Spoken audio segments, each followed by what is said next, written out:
So Workday was an extraordinary, sorry. Workday is an extraordinary investment opportunity because it has a great team, proven entrepreneurs who we know, the biggest segment of the software market riding the greatest wave in software as a service, and truly extraordinary technology. Perfect.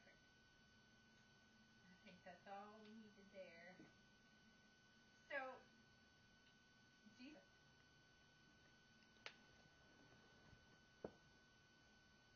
there's no doubt that enterprises have really embraced software as a service because of the extraordinary ability to try an application and simply turn it off if you don't like it. And this has created opportunities in multiple different segments of the software stack. The ERP market being the largest and one of the greatest opportunities to build a platform. And this is really the area that Workday is clearly taking advantage of. outstanding. That was very tight. Okay.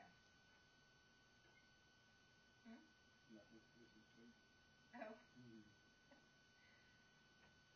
I think that made sense.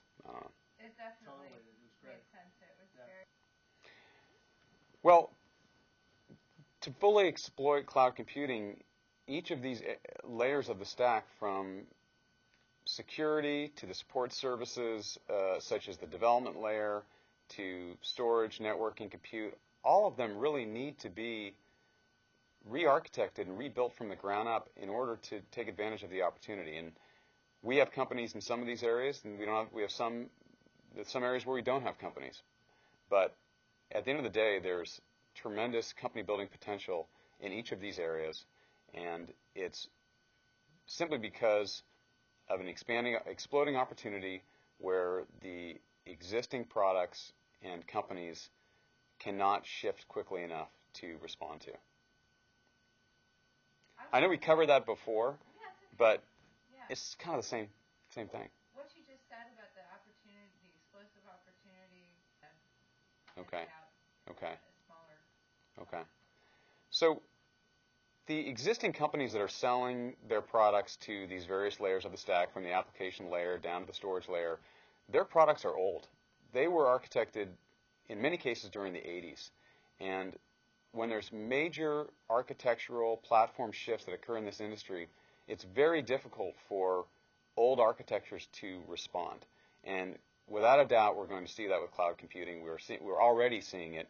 And as that happens, there will be plenty of opportunity for company creation. And as a result, there will be several multi-billion-dollar companies created during this transition. And why is it that people who are the incumbents, as you put it, why are they not positioned to lead this next revolution? Their products were built years ago when. Can you just say who their Okay. So the big gorillas in the industry, such as EMC or Microsoft or Network Appliance, these companies' products were built in many cases during the client-server boom of the 80s.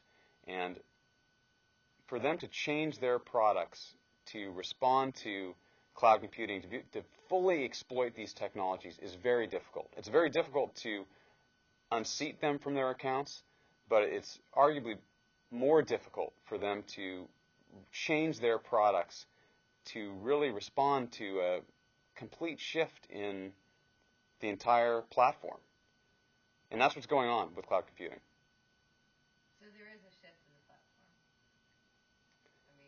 Well, maybe platform is the wrong word, but it's, the deal is that when you've got a certain code base and it's designed to do one thing well, take a technology such as virtualization, which is the files, the VM files look very different than other files. And in order to store those files and the way they're accessed by end users and the way they move around the network is very different than any other storage product that was created in the 80s. And so you need to build storage products, networking products, other products to accommodate the movement of those files and the storage of those files, which is really what underlies cloud computing. And new companies are the only ones that are going to be able to do that. You see what I mean? Yeah. I mean, that's really what's going on. I mean, I'm trying to be as, terse or whatever as I can, but it's like I kind of have to put it at that level. So I don't know. No, I like the way you just put it. That's good. Let's look through the scripture and see if there's anything that we've totally missed. Holy and speed. So the underpinnings of cloud computing are technologies that NEA is very familiar with, from virtualization through our VMware experience to networking through Juniper and Force 10, or storage through Data Domain. These are all really the underpinnings of cloud computing, and we have vast experience. We identified these trends very early. We got on board early, and as a result, we made investments very early, and we have we believe, one of the best cloud-related portfolios in the entire venture industry. Pretty good. And it's true. That helps. Good. Yeah, exactly. So, okay, self-evident, but any reason to talk about He did talk about why EngineYard and why they were selected? engineered was a good opportunity. I think you. Or about the process or the war story, how they, I don't know. Yeah, I mean, we could say it again. I mean, the thing with EngineYard is they were just experiencing explosive growth. It was a non-traditional technology team, but they were just the right place at the right time at the intersection of cloud and virtualization and development frameworks that are so easy to develop applications but difficult to scale, that they just caught lightning in a bottle. And we knew that we could bring in really the management to fully capitalize on all of that. That's good. One thing that we had in the script about EngineYard, just to let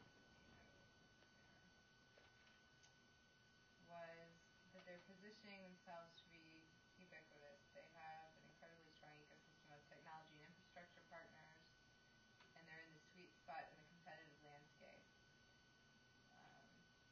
They're well priced, and they're not forcing people into proprietary languages or limiting vendors, locking people in.